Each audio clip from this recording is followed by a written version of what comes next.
2, 3, 4, 5. Yes, we have, I see we have that quorum if you can hear me. Carl Hayes, Here. Dave Amspoker, Scott Brackett, I know they're trying to get on. Bill Burrows. Here. Mike Finnegan. Mike, you need to unmute. Here. Thanks. Tim Burlek. Here. John Stutzman. Here. And we have a quorum. All righty. Pledge of Allegiance. I pledge allegiance to the flag, United States of America, to the republic for which it stands. One nation. Oh, man. Audio's going funny here. Or I messed it up. Oh, we got a bunch of them that are muted, I guess. Okay, so much for the Pledge of Allegiance. Approval of the minutes. Now you would have got a copy of that, which included the minutes of the September 21st meeting. Do we have any additions or corrections to those minutes?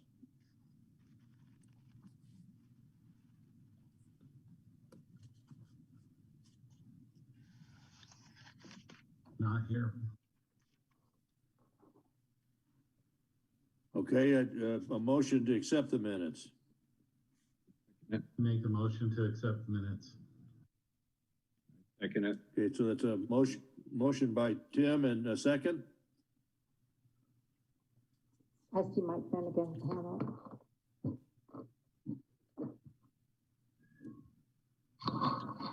Did we get a, Yeah, did we get a second?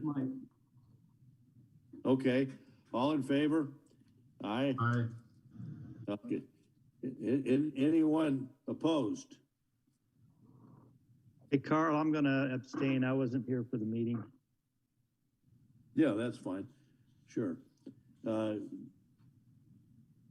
Okay, no abstentions, and I can't hear everybody because some people are muted and I don't see all the faces on my computer. So we'll consider that passed. Hey, Carl. Yes. Carl, this is Bill. Mike Finnegan and myself have abstained because we were not at the last meeting. All right. I was. Oh, I'm sorry. Who else abstained? John. Oh, okay. It was John. My apologies. Thank you. But we had a quorum at the last meeting. We got everybody here. We shouldn't have any problem with that approval. On public comments, we would accept written comments as long as they came into Janie at the airport office by 9 o'clock this morning. Did you get any comments, Janie? Janie, did you get any comments?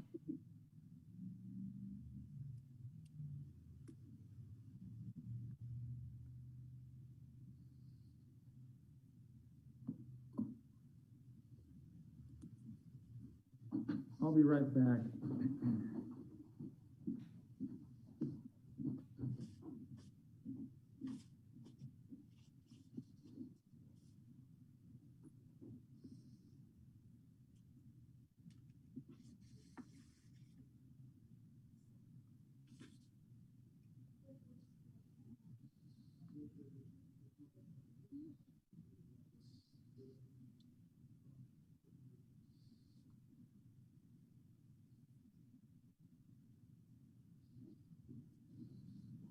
Sorry about that, fellas. I was on the telephone, of course, but no comments as far as public input.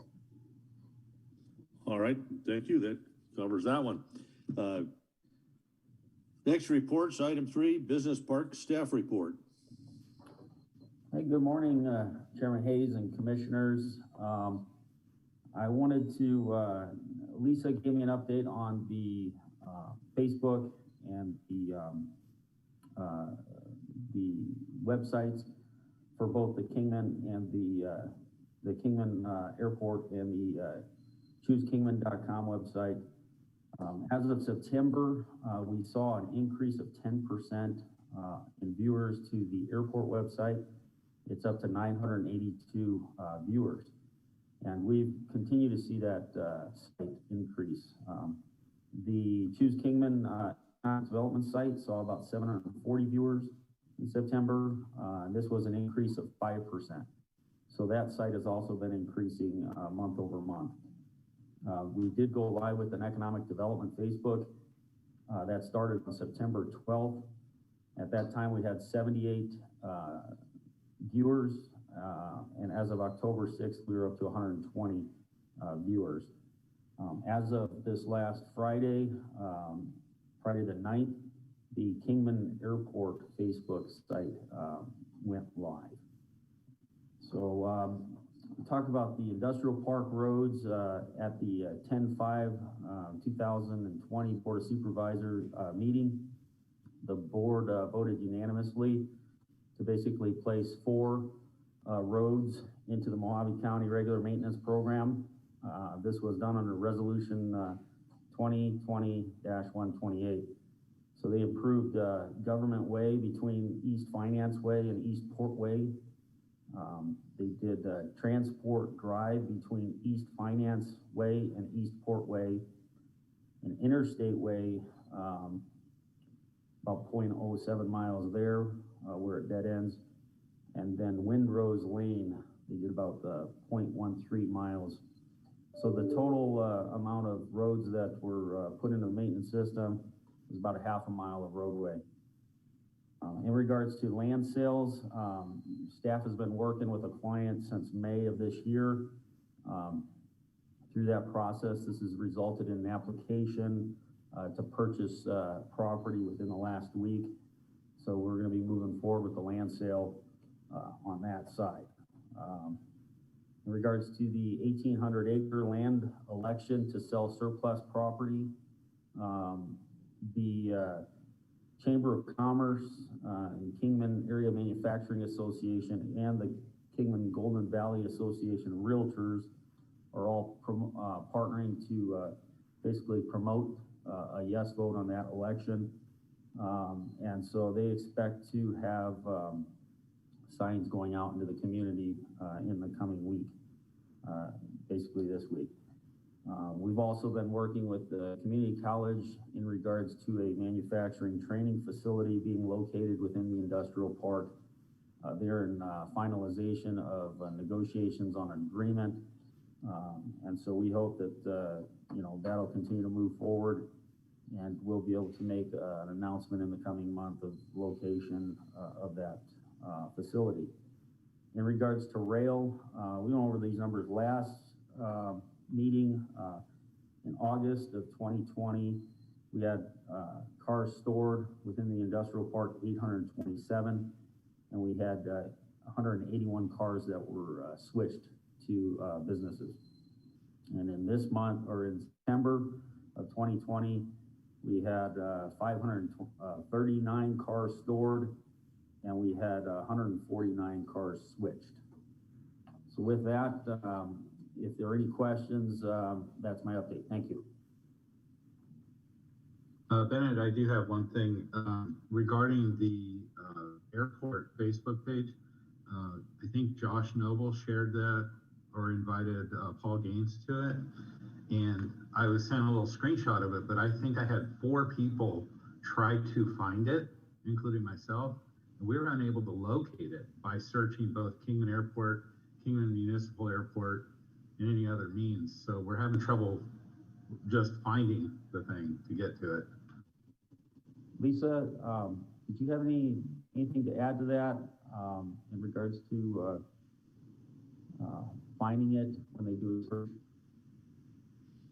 I will follow up with Josh on that. I've been able to find it, but I'll follow up with Josh Noble. Thank you. Yeah, and also the website has a Facebook logo on it, but that's not active. So that'll probably need to be made active. And then I spent yesterday on the airfield with a number of firefighting crews, aviation units. And so we have material, because that shows value of our airport, that we're there to support the firefighting efforts. And I think that's natural material that should go probably both on Facebook and the website. And I can share that with you guys. But yeah, it'd be nice if we can get access to be able to suggest submissions. Yeah. I believe that the consultant took those posts that were on the other page and they've incorporated into the Facebook of the firefighting images that were posted. Well, that was just through the KAIC Facebook page, but since I'm supposed to be subcommittee chair, it'd be nice if I could participate in that somehow. Just at the same point, I have no access to it right now or know where to go to deal with it. So we'd just like to get that remedied. Okay. Bennett, I have a question regarding the roads that the county accepted in the industrial park. Is there any way you could send us a map of the roads with the areas that they accepted highlighted so we know better what you're talking about? Sure. And I can actually, if we wanted to take the time, I can forward that out, or we could look at it right now if you guys wanted to. No, just, if you could just email us a copy or send it to Janie and she could forward it to us. Yeah, we'll do that. And it was actually, it was updated by the county, so it does have those 4 roads highlighted, so you'll be able to look at those. Great, thank you. You're welcome. Bennett, one street that's probably the worst of the bunch is not included in their port. Can you say something about what's happening with that? And are there any other streets that are not in county maintenance now? From what I understand, the only 3 roads that I guess would be, I don't know if they're existing roads, but they were a road at one time, but they've deteriorated to the point, and that's Port is one of them. And then there's transport between Mojave Airport Drive and Finance, and I believe Government Way between Mojave Airport Drive and Finance that are not part of the system, the county's maintenance system. They're not, and there's no plans at this point? The city is in the process of doing engineering on those 3 roads. Okay, and on the potential land sale, how many acres are you talking about? That is going to be under 5 acres. Okay. Any more questions for Bennett? Okay, airport staff report. Steve? Alrighty, I do apologize, I didn't get a report out, I was out of state. Based aircraft is pretty much the same. Storage aircraft were up to 200 and I believe 51 with the DC-8 that came in Saturday. On fuel, in July, I think 13,000, this is Avgas and Jet A, 13,135 gallons total. The usual split between Avgas and Jet A. Avgas was about 3,500 roughly. Jet A was about 9,600. Interestingly enough, in August, the number bumps up significantly, 18,558. That's a combination of the two. Avgas is around 3,300. Jet A bumped to 15,231. So I'm sure that's due to the jets having come in. Airport financial update. Year-to-date revenues, $255,077. Airport revenues in July, $104,905. In August, $107,181. September, interestingly enough, $42,991. Expenses year-to-date, $162,646. expenses, in August, 52,766, and encumbrances year to date, 27,267. When you run the number, and you're gonna watch me move here a little bit, you run the number on that 250 some airplanes, that basically, on a monthly basis, that number, 53,336. If you do that over 12 months, that gets us into $640,000. Now, mind you, there's no guarantee those airplanes will stay here, but as you've all seen on the news, the airlines are taking it below the belt. So I don't think there's going to be any big demand anytime soon to put those airplanes back in service. We still have quite a lot of acreage for additional aircraft. All right, so FAA Edoc Coordination, you see that the runway 321 is closed. It's closed until November 6th at this point. That could change. We had a pre-construction meeting this morning at 7 a.m. Thank you for those who attended.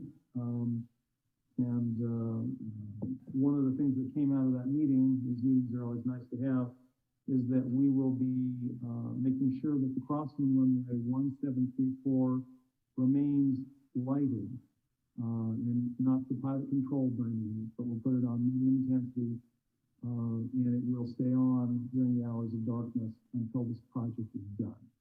Another, we'll call it safety item, to where people have an idea that the main runway, because the lights will be inoperative, they'll be inoperative on Delta as well, is not open. And we'll have lighted X's on the end of the runways on 321 as well. But it's just another added item there. The lovely trailer that's over here by our office, that will get moved today. That is for the laboratory folks. It will go to the area where we used to have the hangar that had the mushrooms that got knocked down just before I got here. It's a clear lot now on the flight line between the Sheriff and Zymax hangar. There will also be a construction trailer that goes there as well. They will have a generator, so that will be running, but it's far enough away from everything where I don't think it'll be a noise issue for anybody. There's going to be a pre-pavement meeting this afternoon, 1 o'clock, over here at the airport administrative office. We've sent notices in regards to notings and generically what's going on. We'll get some follow-up information with maps out today or tomorrow as well. And we'll send those out to all the partners so people have an idea of what's going on. The entryway for the construction trucks is going to be through the EAA gate. And as they do millings out there, those millings will all end up over in the fence segment that's sort of to the north and kind of to the east of the, I believe it's runway 17, near the fence. On the ADOT grants for design on Bravo, that's in, I believe, to ADOT for their review. The environmental work is complete on that, so we're waiting for them to basically give us a go-ahead to finish the last 100% on that. CARES Act grant, we've submitted it. I need some documentation from the Finance Division in regards to the salaries for all the dedicated airport folk to get us up to $69,000. Once we have that documentation in file, we don't need to send that to the FAA. We'll submit the form and we'll get that money and put it in the bank and then start moving on that project, which will be initially having the city surveyors survey where the fence needs to be relocated and then doing a local procurement dynamic to move the fence. Master plan, we're in the final bit for that. I anticipate that coming back to the Airport Commission on November 9th. And that'll be a presentation by Kaufman Associates. It'll be about 10 minutes. It should be pretty much everything we've all talked about. If there are no issues with that, then the goal is to take that same presentation to the City Council on November 17th for their approval. And once we do that, other than some final pay requests, we should be done with the master plan. And then the 1.3 million for phase 1 reconstruction on Bravo. We need to generate some paperwork over to Edoc, get that into them, and start working on that. The hope is we get that done this month. And then I believe the last time around I mentioned the drainage study, which put on there to be about 182,000. We just need to fill out the grant paperwork for that. On airport development and maintenance projects, Congressman Gosar and his staffer were out here on the September the 19th, the Saturday. City manager was here. I was here. Tim was here. Scott was here. And Carl was here. We spent about an hour and a half going over our airport grant, the 1,800-acre land release, and the Dross project, and then gave a tour of the airport. Thank you, all of you, for showing up. Again, this is my opinion, of which you all know I have many of, but I think your participation really sent a nice message to the congressmen that were interested, and that should we ever need his help, we're constituents that matter. So again, thank you everybody for that. It was greatly appreciated. It is greatly appreciated. Dross site, nothing new there. We're waiting for DOJ. I believe, much like FAA, a lot of their workers are still working from home. It's not an excuse. And I believe our legal team is doing up their action plan, a relatively cheap one, use that term liberally, and an expensive one. That's not been sent to DOJ yet. Once we have a draft, it'll go to our airport engineer, Lance McIntosh. We'll double check things, and then final it up and send it off. But that's still in the process. And again, I mentioned the number of aircraft on site. No movement on the policies in regards to non-payments, although we've been going after a few folks. I think there's a Chevrolet airplane down there that somebody just bought and paid a year's worth of tie-down on. So little bits and pieces on that. Pilot's Lounge, I believe, is done. At least that's the intent that I've heard. We put new signs up, and the new signs, in part, are thanks to Tim and his efforts. Have airport wings on the top of them, which I think adds a nice ambiance. Don't know how the coloring will hold up in the sun on the outside, but we'll see. And if we need to modify things down the road, we can do that. But again, thank you, Tim, for your help on that. It was greatly appreciated. Terminal fencing, the surveyors were out doing the landscaping surveys last week. They were here most of the week. So the city will start working on designs for that. And we'll go back and forth on some items. Some other things you've noticed out there, which will stay, but they'll move a little bit, is some red reflectors. Those are produced by an outfit in Puyallup, Washington, that cost about $28 a pop. And the placement of those was just to make it really clear to anybody that's taxing up to the terminal at night that since there's no longer a fence there, there is some form of a barrier, so don't taxi beyond the red reflectors and down into a ditch. And actually, I think we've had some nice compliments on that. We continue to work through the 1,800-acre land release. We'll be having both a staff call and FAA, I believe, Zoom meeting on that on Wednesday.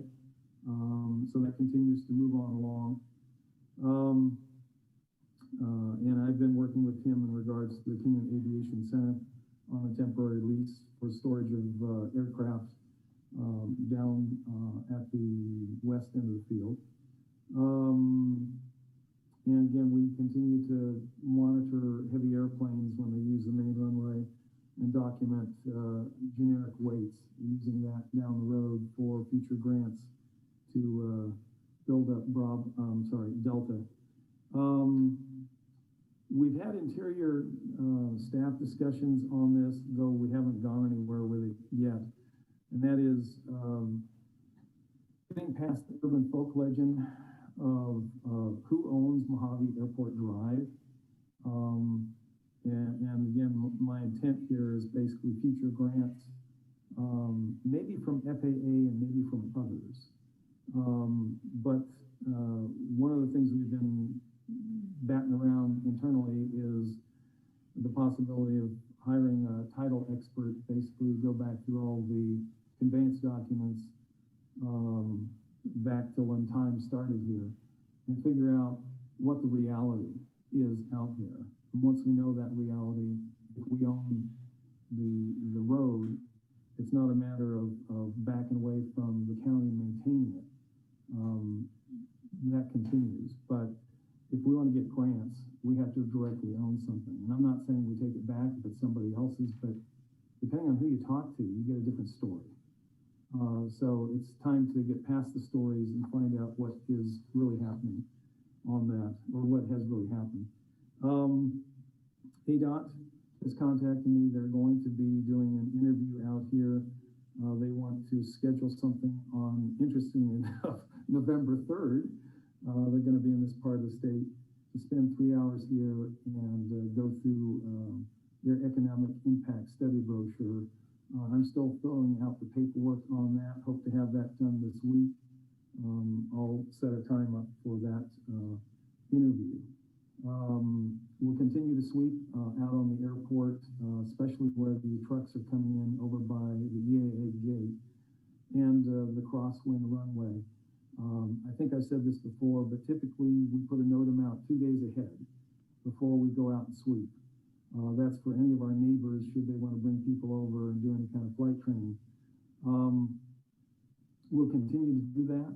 Of course, it'll be the crosswind runway, so if you see us out sweeping, it's going to be really, really early in the day. We do have a radio, so if we hear anybody lining up to land, or even if we don't hear anybody and we see anybody, basically, we get off the runway and they have the right of way. Guardian Air, you probably noticed over by their helicopter that they've adopted a national program where they bought all these 5,000 gallon fuel tankers. Ours evidently is brand new, the one they brought here, and they're now fueling themselves. They will be paying us our 4 cents a gallon fuel flowage fee. But again, they don't fuel anybody else. They just fuel their own helicopters, but that's now on site. As far as airport hangar vacancies, I believe we're up to 3. I think there are 2 Ds and 1 of the Bs. Nothing else in that list has changed. All the electric cars were removed from C12 about a week and a half ago. So those are now off-site. And that unit's up for rental. And I think that's all I've got. So that's a lot. Any questions or comments? Steve, this is Bill. I have a question. Certainly. Regarding the line of hangars, T hangars that are closest to the apron, is that D? The ones that are out from the main group is D, yes. Well, no, the main group, but the ones closest to shade hangars. I believe those are, and correct me here, somebody, I believe they're Bravo. There's, Go back behind that. Charlie. Charlie, yeah. Oh, Charlie. Anyway, I noticed the last time I was out there, the rubber above the doors, it looks like it's about 1 foot or 18 inches tall. has rotted off, and it has exposed the red iron to the main structure of the barn, or the T hangers on some of the doors, but all of them seem to be about to fall off. Is that in the works, or is that something you could look at? Certainly. We've as staff, and I meet with the maintenance staff daily. There have been many things we've talked about. That's been one of the ideas, is replacing those, not all at once, but bits and pieces.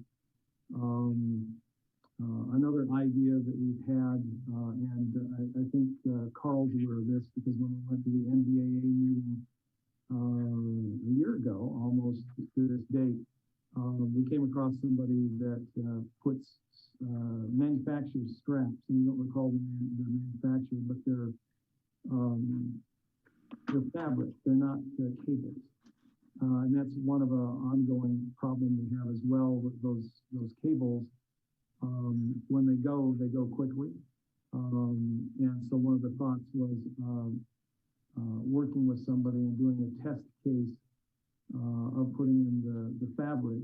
And if that works, then putting in a long-term maintenance plan to do so many hangers a year and replace those cables. Because cables are also kind of dangerous. When those things go, it's a nightmare. And when we work on them, they can be a safety issue as well.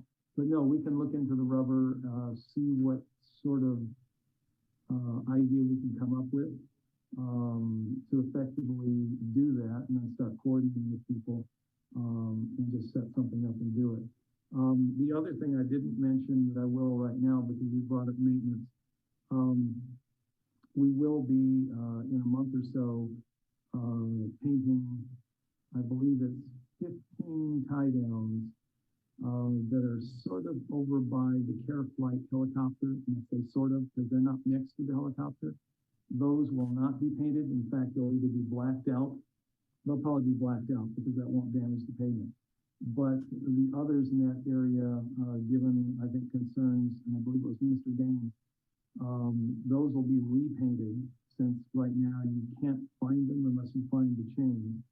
And then we're working on the chains as well. But the first step is going to be, and we'll probably do it by hand because it's going to be quicker to go in and paint those, where it's very clear where patrons of the cafe are supposed to park. Long answer to a short question. Sorry. Steve? Okay. I spoke with you yesterday. You gave me a call yesterday when I was on the airport, and maybe this will become an agenda item for a following meeting, but our FBO is not open on Saturday, or the weekend for that matter, and the cafe is only open certain hours. I'm thinking we may need to look at providing a way that people can get drinks or water outside of that time period, because I ended up serving water to the fire crews and things that I have at my hangar, but I'm sure it's been suggested by probably Dave Amspoke or others that we have some kind of water or drinks available for the pilot's lounge. And if not, maybe a vending machine. There used to be one once upon a time. But again, if we need to, maybe we can make this an agenda item. I wanted to bring that to everybody's attention. No, that's a great idea. No, we can stick it if you all want. I believe Carl will ask towards the end of the meeting in regards to agenda items. We can stick that on. That's not a bad idea.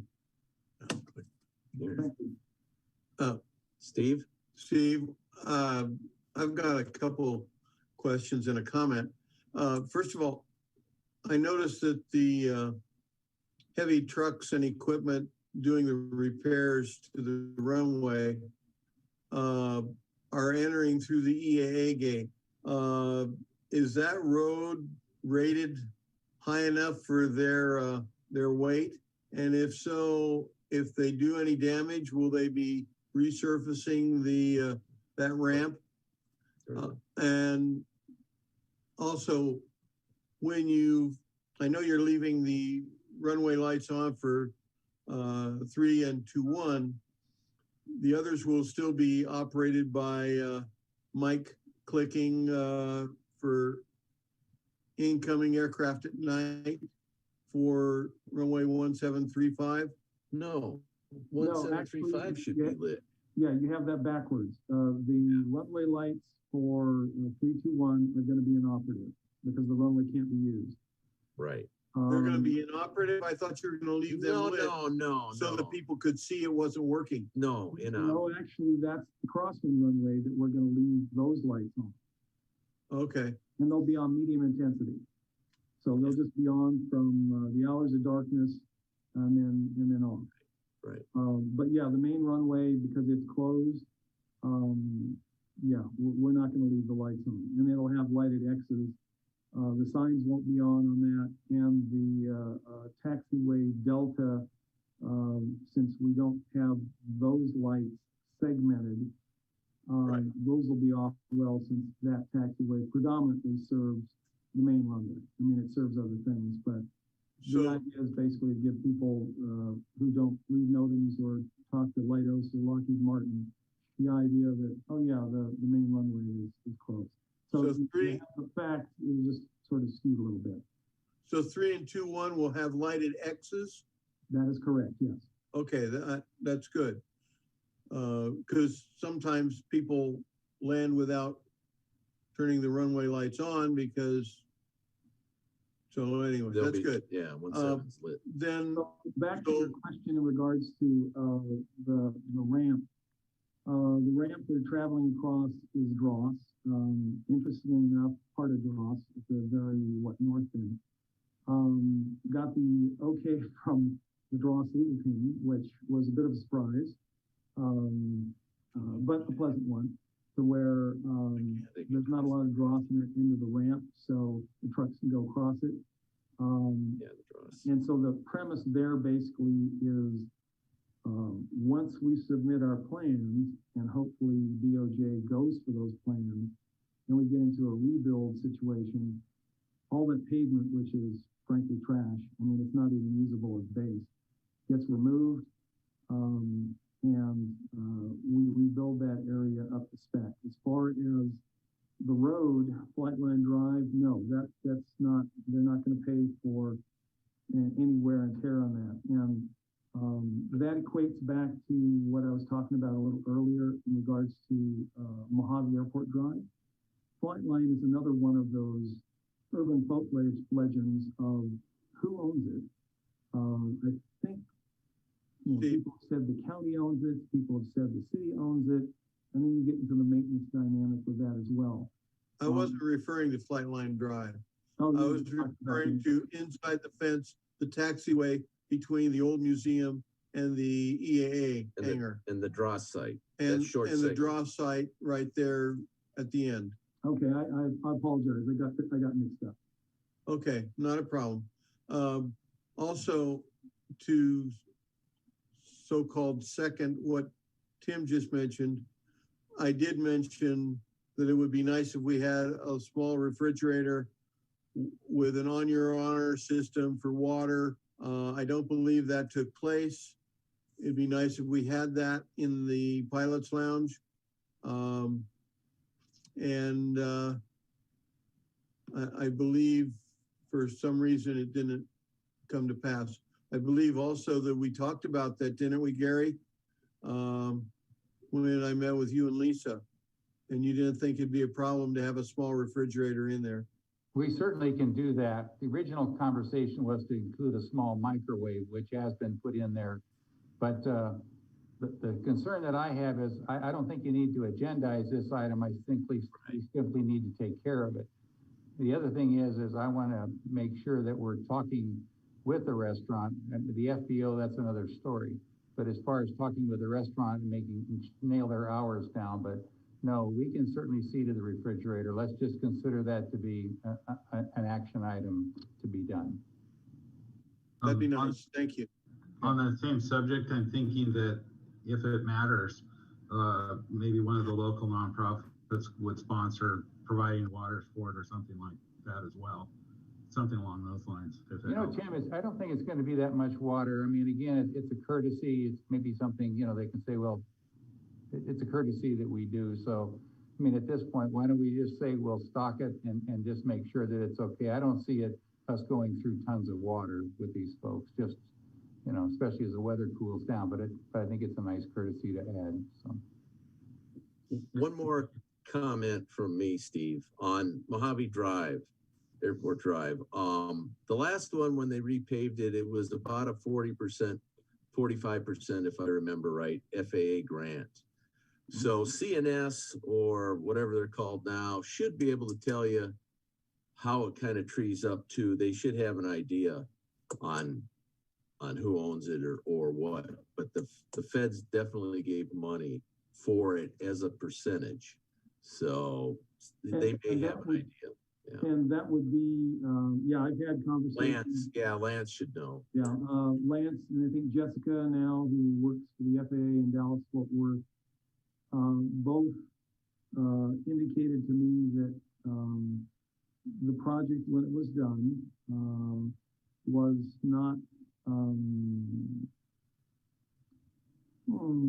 Mercedes class, I guess is the way we'll put it, and the drainage off to the side indicates that, and that it was a split. I don't know, I've never had the conversation of who owned the property. I did have a short conversation last week before I went out of state. And I gather, and I didn't realize this, that the underpass from Route 66 to the stop sign there at True Value, that is state-owned, which I did not know. And I'm mentioning it to all of you, to where there's a collective, to where I'm not the only one that's ever heard this. But evidently the right-of-way is state. I gather that we get the county to maintain it, but that's all state-owned, which I didn't realize. I had no idea, but I'm just sharing that as an information thing for all the rest of you. Any other questions? I have a question, Steve. Windrose is a pretty good road, and then it leads into a good base because they used that in the past for runway heavy truck work. And there's a gate there that's out where the well is, or very close to that. And that road is substantial over to taxiway B. So they might be better going in that direction, route to get to B, and then they can go right on down B to the runway or the taxiway. I think the reason we didn't go that route, Carl, was the fact that gate isn't one of our unique, very wide taxi-through gates. It's narrower, and I think that's one of the reasons why we chose the Hangar gate. It's wider. And that's one of the things too, when we get to a future project at some point, and we redo the gates, all of them need to, one, be replaced. Two, the foundations, the footings for all of those poles need to be extremely beefed up, just given the soils here. I don't think any of that dynamic was taken into consideration in the past, which is one of the reasons why we've had so many problems just before I came here with all of those gates. They were over-designed, under-designed to FAA spec, and nobody made the justification that, no, we have sand here. They need to be super beefy for what we put them through. But that's one of at least the ideas in my mind for future projects, is to get those things to where we don't have the maintenance issues. And surprisingly, we haven't, at least recently, other than the occasional tumbleweed, had that many problems with it. We've been, knock on wood, lucky. Okay. No other questions or comments? I've got Okay, one we'll quick. move on to the. I've got one quick question regarding the pilot's lounge. The code to get in that, is that the CTAF frequency? And if so, is it marked so the pilots know what the code is? It is. Yes, yeah. Yeah, and it's the same for both locks, even though one of the locks is one's a 4-digit and the other one's a 5-digit. But it's the same code that we've all been using with all the gates. So it works for both. Okay, thank you. Okay, next item, the oil recycle station. Sorry, I didn't. The oil recycle. Airport Oh, budget. okay. Yeah, this is a verbal. One of the things, we've been going back and forth. We've had internal talks about this. The system they have down in Lake Havasu, I think, could work here. There are some tanks that are available. They're secondhand. We got that information from our public works folks. Haven't done the research on the exact size of the tanks and how they have to be, what sort of secondary containment we have to have for them. The dynamic that is used at Havasu, which is very, very simple and seems to work well, is a plastic containment, what do I want to call it, basin, that typically is, maybe 15 by 15. It's elevated by about a foot. And in essence, there's a 55-gallon drum on part of it. People don't have access to the drum, so they don't use that. On the other piece of it, you have a little cabinet with a door. And people who are basically taking oil out of their airplanes typically put it in plastic milk jugs, is what we used to see. They'll fill those jugs up, they'll stick them in the cabinet, and then during the work week, our guys down there would basically go out, have a little oil sniffer device. They would pop the tops on the jugs, check the oil, make sure that it's oil and it's not milk or something else. If everything checked out, then basically they would put it into the 55-gallon drum, thereby not having messes that we have to clean up all the time. And then Parker Oil was the vendor there. We basically called them. And I think initially there was no cost, and then there was a cost to it later on. But the premise basically being that as airport maintenance, we would take care of all of that and take on the cost. And it wasn't a huge cost. And it's sort of the same thing we're thinking here, depending on the size of one of these secondhand tanks, it could be placed on some sort of basin. And then when the vendor that picks up the oil down at Public Works comes through, we just have a dynamic where they stop here and do the same thing. So it seems to me that beyond the detail of the basin, the other thing we need to come to some form of agreement on is where, as an airport, we would all be comfortable having something like this that's inside the fence, that the general public can't get to where we don't start getting car oil or razor oil or what have you. And then just do a little more research work on these tanks and what sort of containment basins we have to have. Having come out of California, everything over there, if you wanted to have something like this, there'd have to be a roof, at least over on coastal California, over this thing, to where you didn't have rainwater that would get into the containment basin, fill it up, and then there'd be an oil sheen and all that routine. I don't think that's as big a deal here, and that might be a secondary down the road that we could deal with after the fact. But, I mean, I guess that's one of the things is I throw it back on you all. Where would be a good spot for something like this?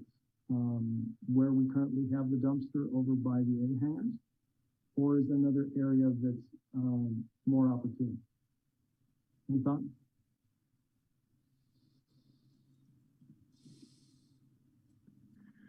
Well, I think the area over by where that dumpster is the most centrally located to the hangars where most of the GA oil would be produced. I have a question.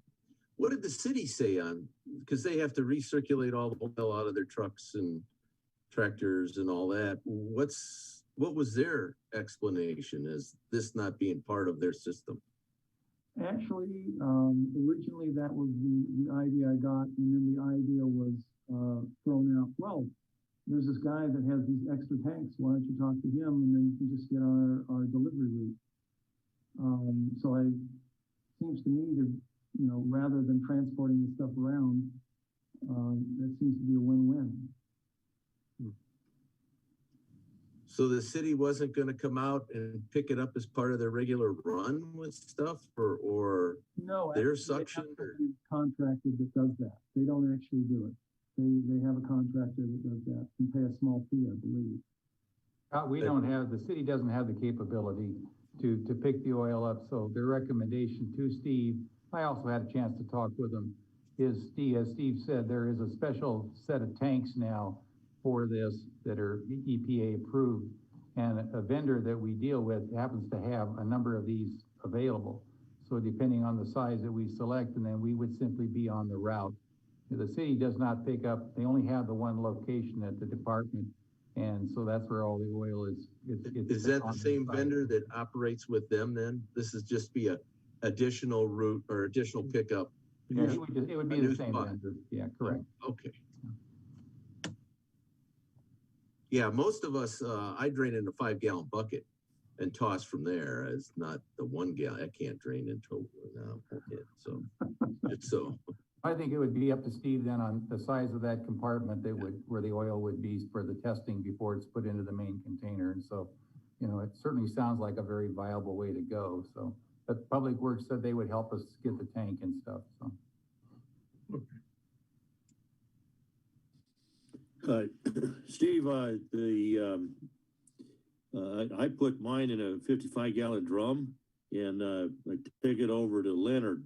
He's got about a 2,000-gallon tank for his oil heater to keep his hangar warm in the winter. Now, last winter, of course, he wasn't doing much in there, wasn't around much. But I think as long as somebody is occupying and heating that hangar, we're going to have a place to put it where it will be very appreciated.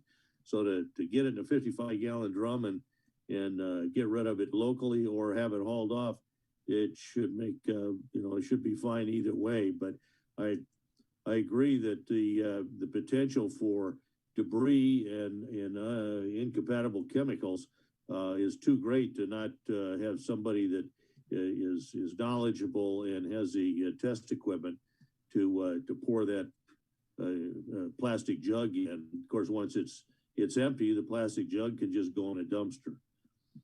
Yeah, actually, at Havasu, they would come up and pick up their little 1-galloners and take them back. So, I mean, it's not as if we were throwing any of that stuff out. They basically, once they were emptied, thank you very much, they take them, and that was the end of that. And then they just show up, filled up again a few months later.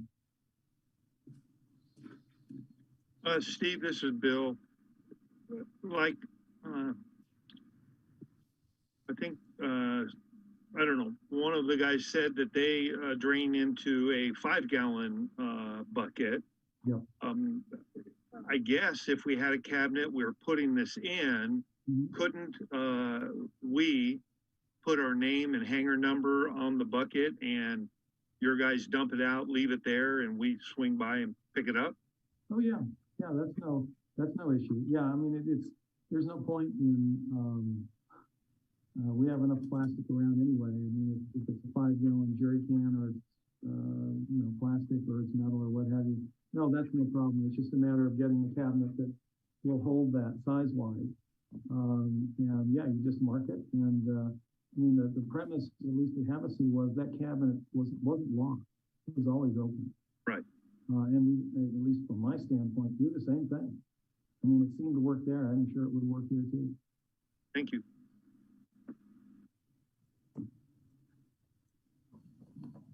Okay, next item is rates and fees. Carl, this is Bill. Before we move on, do we need to take any action on this or just encourage Steve to move forward with the project? Well, I think we've kind of expressed that in in the past, and until we have we're going to build one, you know, this size box and put it here and this kind of access, or it's kind of general at this point. I would imagine he'd come back to us again with something real specific when we get to that point, but it's amazing how much work has gone in to getting to this point on something that seems awful simple, but anymore, nothing is simple. That involves potential pollution. Right. I agree, but I think we've narrowed it down to a very specific plan, and I think we should just go forward with it. I would just treat it as. I have no problem. You'd like the motion in that direction would certainly be entertained. What was that, Gary? I would treat it just as an action item. You give Steve or I direction and you know, it gets taken care of because the wheels are really in motion. We can get the tank, you know, I think all the rest of it's just a matter of establishing it. You know, it sounds like a very, and one thing you really hit on, you know, we've had the FBO to give that oil to and stuff, but if anything changes there, if we do it the right way now, then we don't have to face the EPA or anybody else. And so Steve's really right on, you know, you control the situation from the beginning to the end, so to speak. And so, and we've provided the courtesy, so. Okay, Totally thank you. Thank you for your input. And Carl, I believe your business probably generates a substantial amount of oil, more than us GA pilots. So it may be easier for you to go ahead and continue to transfer your larger amounts of oil down to the FBO, whoever owns it. But yeah, so Steve, we'll treat this as an action item, go forward with it, hook up with this vendor. Let's put it somewhere near that dumpster and we'll put this to bed. Sounds good. I'd like to make a comment, Carl. Item A, airport budget report. Was it just the report, not discussion? We can discuss any item on the report. You skipped over in old business airport budget report and went directly to oil. So that's no, he Does that encompass the pages that the supplements of airport budget report that we got, you know, the pages? Oh, it was staff report went into airport budget report just as far as flow. But if you have questions on that budget report from the packet, certainly go ahead. Yes. Again, under equipment and machinery, we list the purchase a scissors lift. Yes. In order to even put the rubber up over the hangars, you'd need to use one of them. So that's a no-brainer. The lease, the backhoe was the same one I had a question on the last time. I want to see the lease rates or why we wouldn't purchase it, because purchasing, when you look at major equipment, is by far, if you don't damage it, by far the better way to go. So I haven't seen from the city why they would want to lease a piece of big equipment like that versus purchasing it. Or other tractors, everything else is a purchase, or mowers.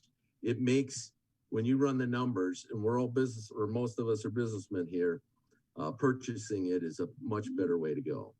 And I'll do some research on that. I apologize, Scott. Just didn't get to it. Didn't sit down with Public Works and ask them the rationale between lease and purchase and the whys and the wherefores. So we'll get something together and bring that back. Okay. Yeah, and please list, you know, what it is and how, what size, and then what attachments.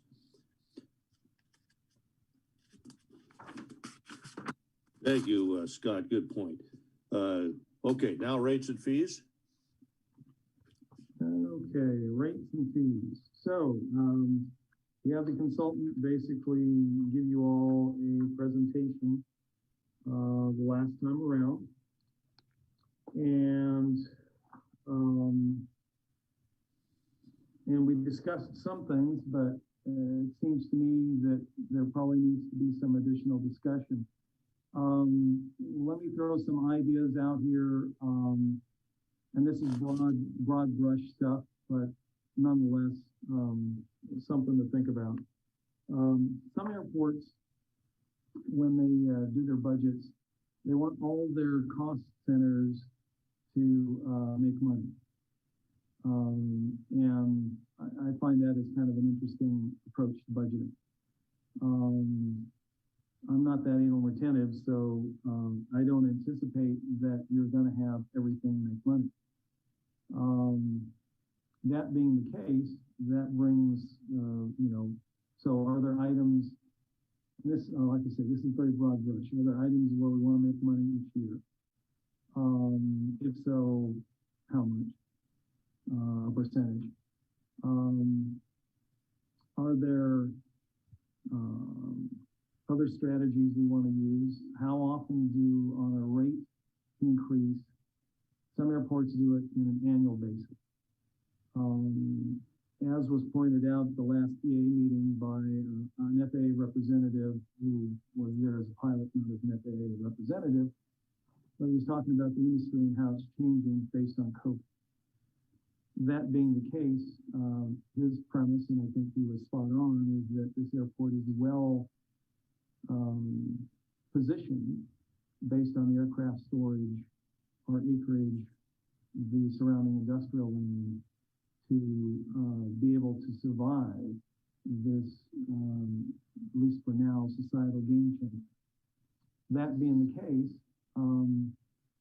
then I would ask the rhetorical question, all right, so do we want to pop up rates every year? Do we want to look at rates every 2 or 3 years? If we look at rates, and again, I'm using the Havasu dynamic here, do we come up with a formula with no less than 1%, no more than 4%, or whatever? I'm just throwing ideas out here. I'm not wed to any of it. But it just seems to me there needs to be, and that's not what this consultant did. I mean, they didn't get into that level of detail, but I think there's some broader brush stuff here we need to think about, which ties back to the airport budget in regards to revenues.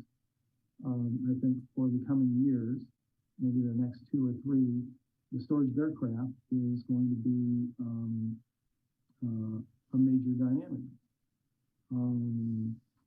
In the long term, okay, maybe we need to be thinking about something else. Getting, maybe the FBO that's here gets sold. Maybe we get somebody that has connections with the military, and the military, when they're going up the border, when stops here to gas up and get their Subway sandwiches and have a good time, and they don't stop and have a seat. We just need to be thinking about this in a short term and long term. But I believe you all had questions as well. I'm not the consultant, and I can always get them back to answer specifics in regards to the study. And what you as a group, since I believe you have a large, I think there's one of your guidance documents is the budget, and this ties back to budget in regards to, okay, what do we want to do? And what are the big money makers? I mean, right now, as you all know, our storage rates are probably some of the lowest in the western U.S. That's a good thing. And once we get more airplanes, we probably need to address that. Would I bump them up to what some of our competitors like Phoenix and Tucson have done? No way in heck. Because charging people $1,000 a month for an airplane to be stored, well, it's driven people out of Tucson anyway. So what are some of the thoughts here? And again, and this is very generic at this point. I figure this item is going to come back a number of times as we talk through different strategies. So to get things started, very broad brush. Any thoughts? Any thoughts on the study? When John Stutzman and I did the initial subcommittee for rates, we talked to Tina Molina regarding what we charge for large aircraft. And it seemed to me that the city was, and I don't remember the specific number, but it was unusually low for what I anticipated it would be. I think the city's getting less than $200 a month for propeller-driven aircraft and just over $200 a month for jet aircraft. John, do you remember the specifics? I do not remember the specifics. I can give you ballparks. I believe on the jet aircraft, we're getting, it's either $230 to $240 a month, I believe. And those are round numbers. That's not exact. That sounds correct. On the metro liners that Ameriflight's brought in, I want to say that's 118 a month or something. 118? 118, yeah. I thought it was a little higher than that. I thought the jets or the prop driven or they were, I thought about 160 or 170, but 118 sounds really low to me. And you're right. I think part of the dynamic, well, I can't speak for the KAA, so I don't know what the rationale then was.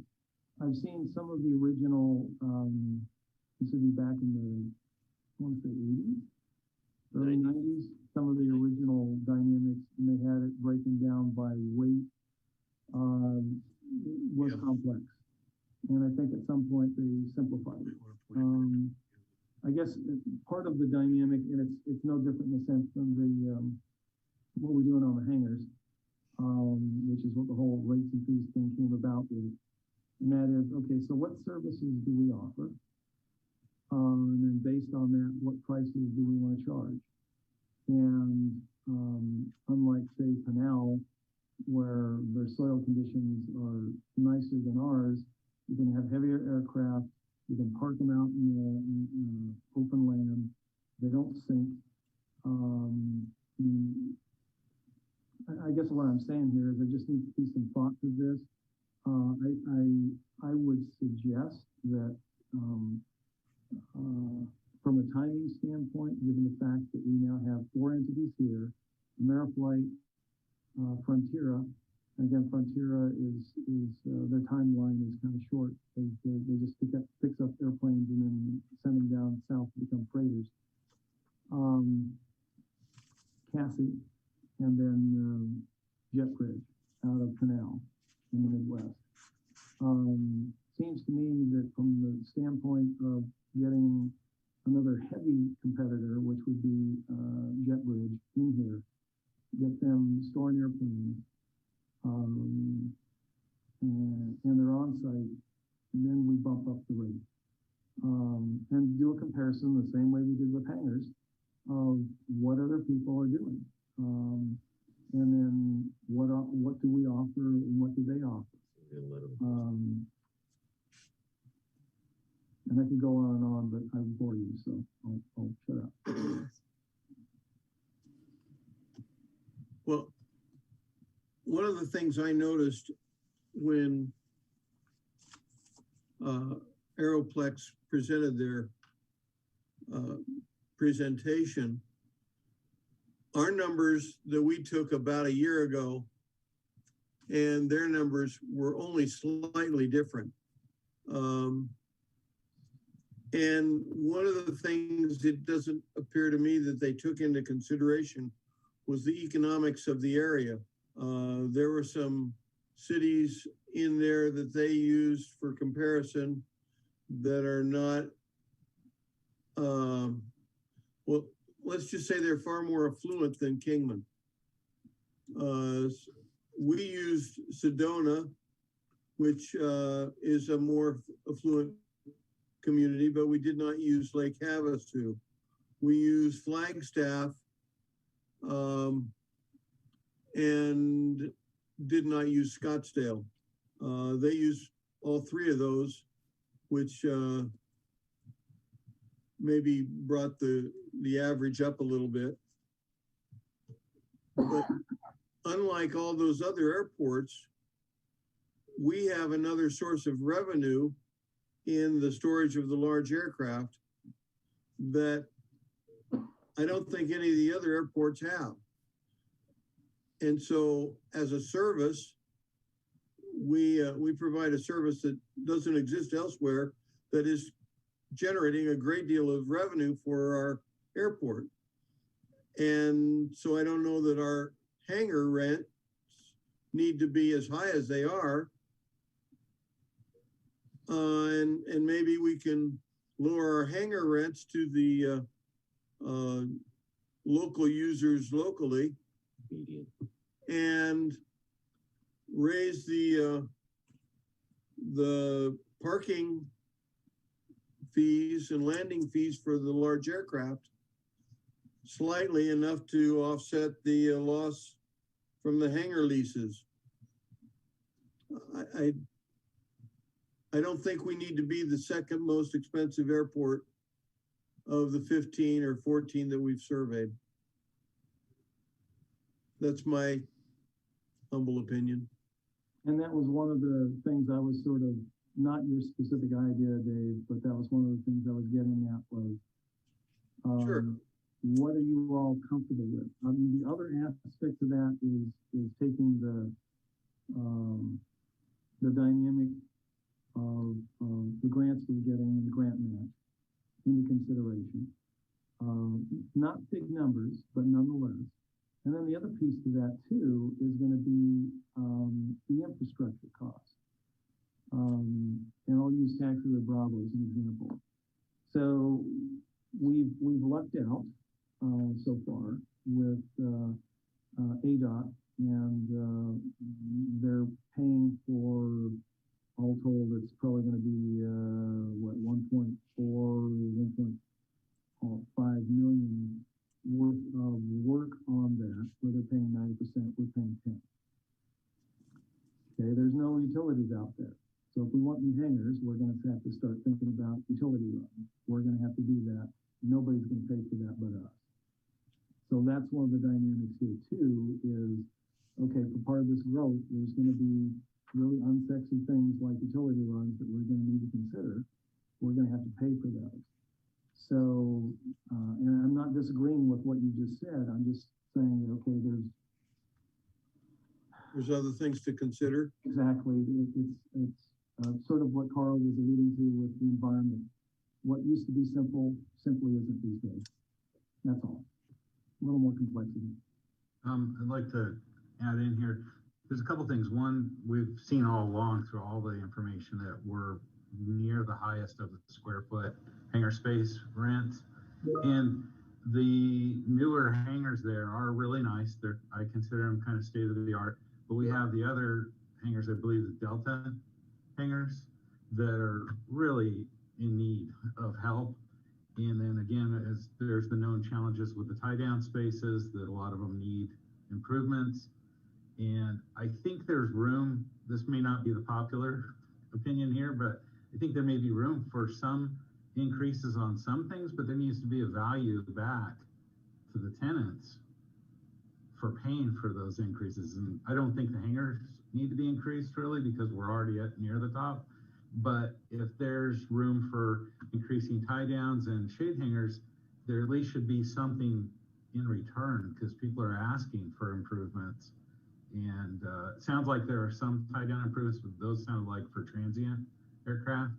We just need to make sure they're all up to par, so you don't have to hunt around for usable tie down space out there.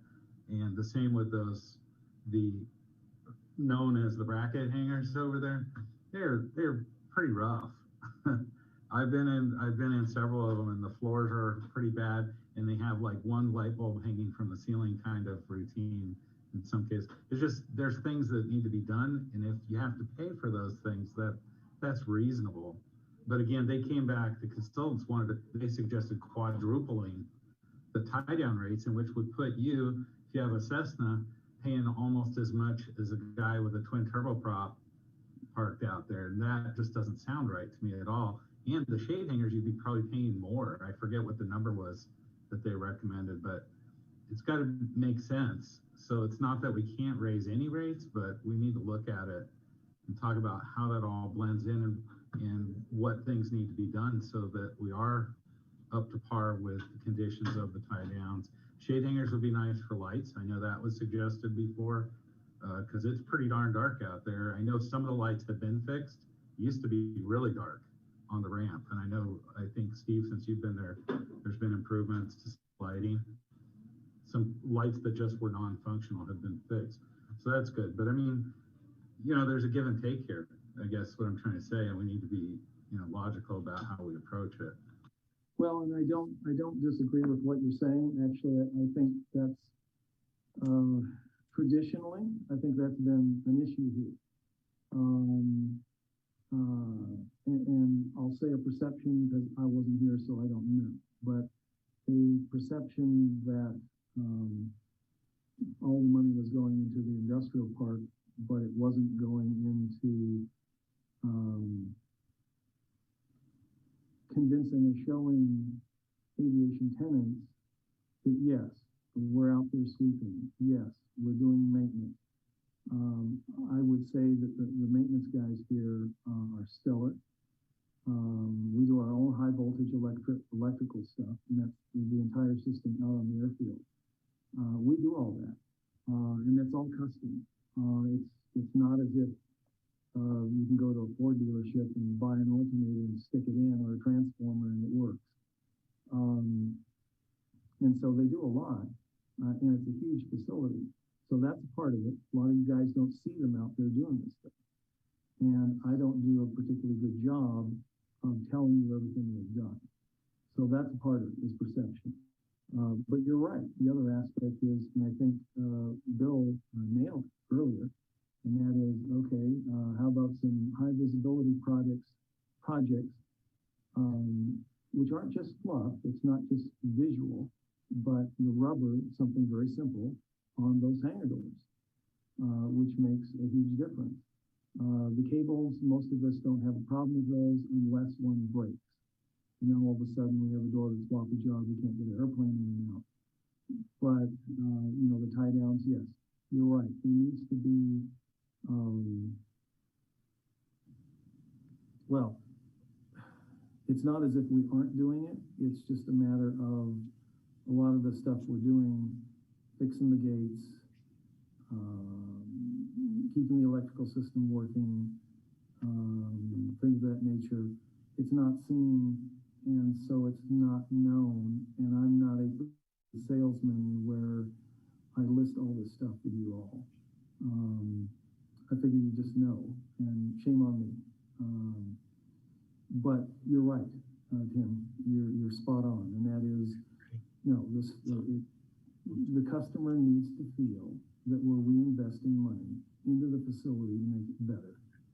And it can be something as simple as new tie-down chains, or painting the tie-downs to where it's very clear where you're supposed to park, or tie-down chains that don't leave your hands all red when you try to tie your airplane down and go to the cafe.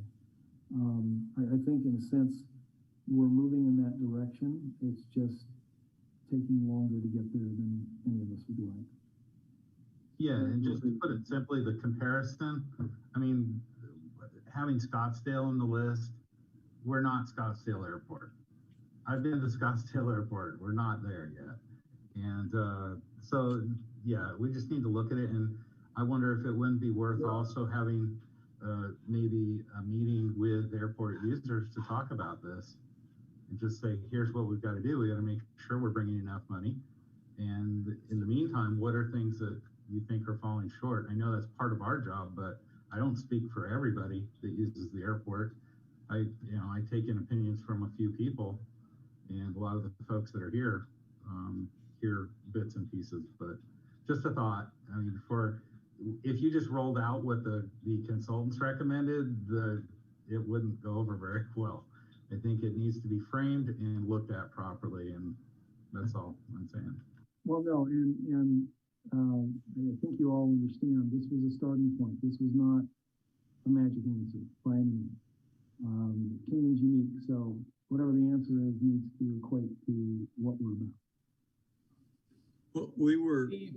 I could interject real quick, I'd like to address both Tim's comments and Dave's comments.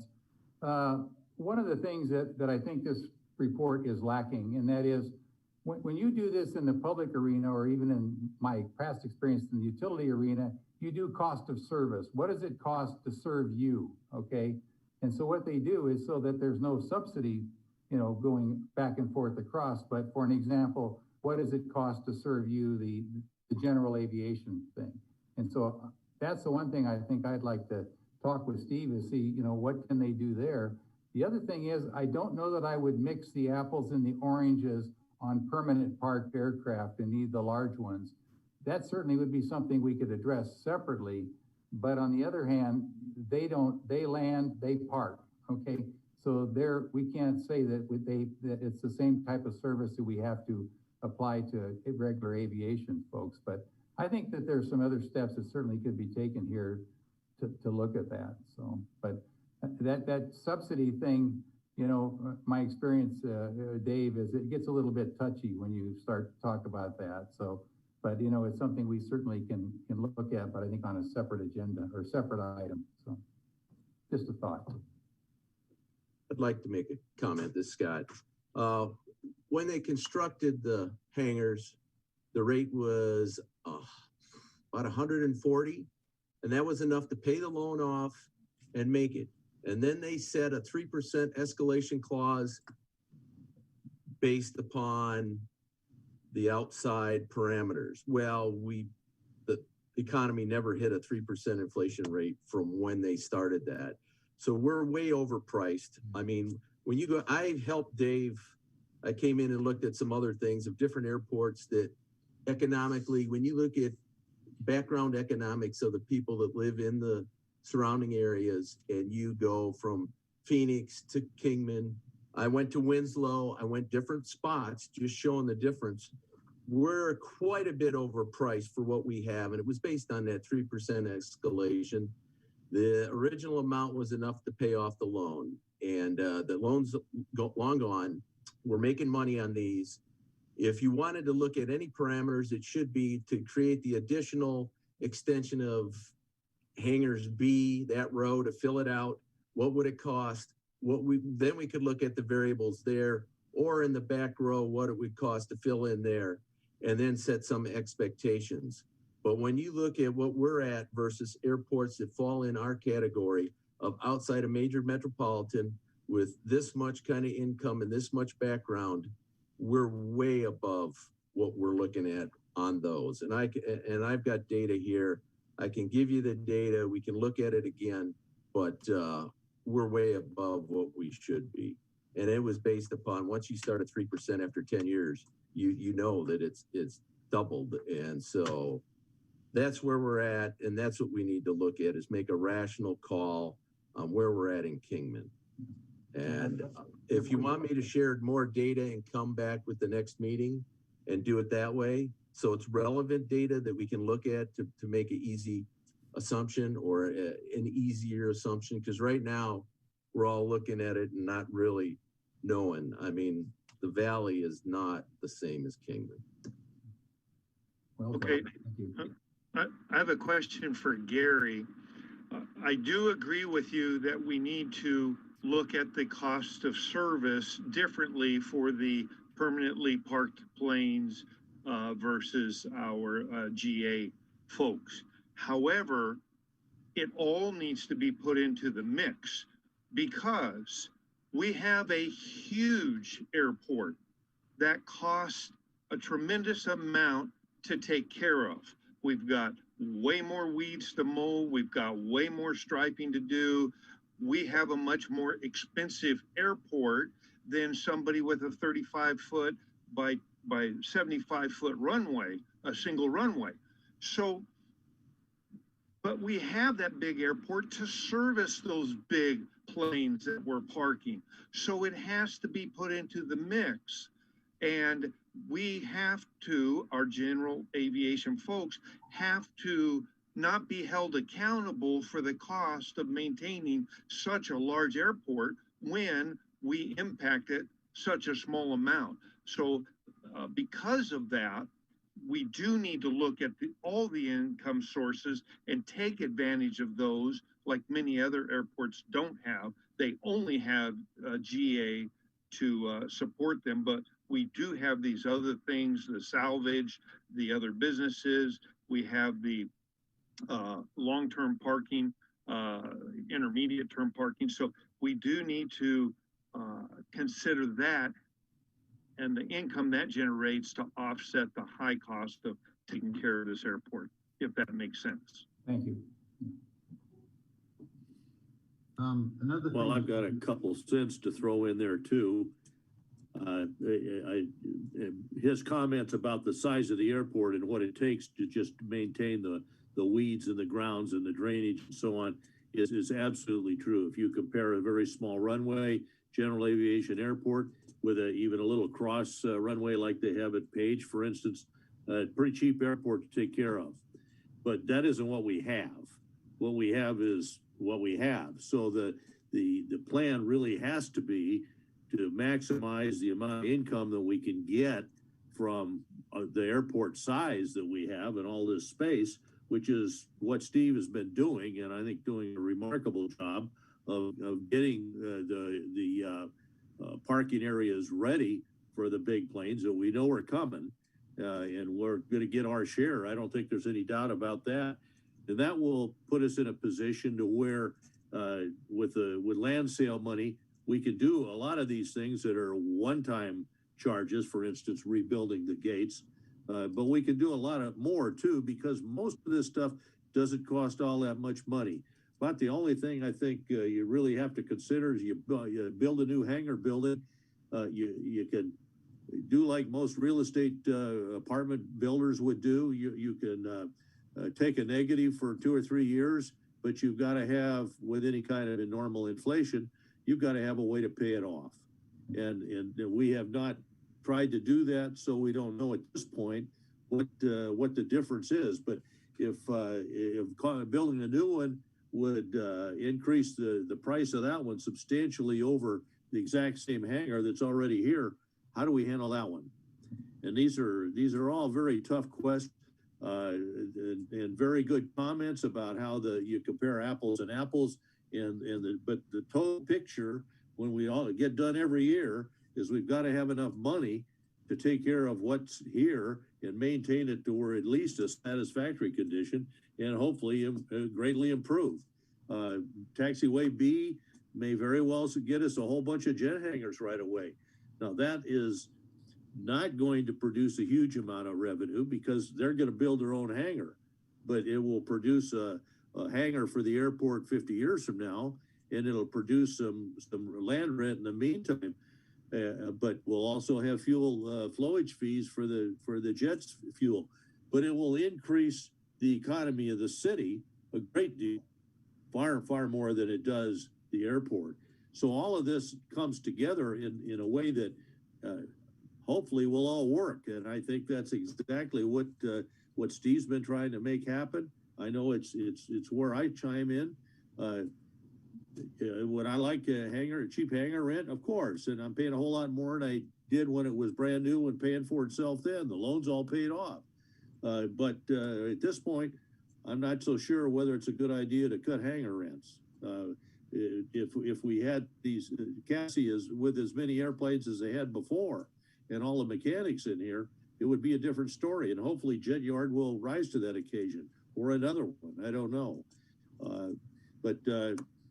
It's a whole lot of tough questions. It's not easy. I disagree. We need to cut rent. We're way above it. If you're just servicing GA, you don't charge that much. Winslow's 10 cents a square foot. Exact airport, exact layout, built at the same time, service the airlines from the 1920s on as the next stop. They're way low, but we are way above. We need to look at it and look at it correctly as a GA. The airline storage is a separate deal. We're just lucky we've got the size, and that what makes it available. But these rates are off, and we need to look at, and I can get the charts and we can lay it all out and I'll look at it apples to apples and make sense of it. Right now, it's not correct. It's not right. and it needs to be tailored to something that is correct. The hangars are paid off, so we're just bringing in cash. And let's look at what it would cost to add the ones, and then we can know going on forward what we're going to have to charge. It just makes sense. Kind of related to that, and we've talked about this probably a year or so back. We need to look at what's in most demand too. We had clearly identified the shade hangers. They have been booked. I've been there for 10 years. They're always taken. There's always a waiting list for the shade hangers for 10 years straight. And we've looked at that. And the other thing that we're kind of short of is the large hangers. The executive hangers we have on the back row, those seem to be always booked. And I know of people that are interested in that. And if there's a way that we can add revenue by, meeting the demand, we should be looking at that as well, related to this whole rate discussion. I agree with you totally, Tim, and I supported both of those in the B row too, to finish that one off. But we've got to have the money, or we've got to go borrow it. And in today's economy, I don't know that I want to borrow it. What I'm surprised is that we haven't seen increased numbers from California residents that are moving over here because they're buying houses, but apparently they're not the ones that bring airplanes. Don't know about that. Well, Carl, this committee or this commission proposed shade hangers that we have a need for. We were in the $300,000 range.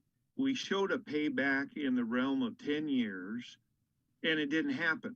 We have that money. The airport had that money. $300,000 is actually not that much money compared to what we have in reserves.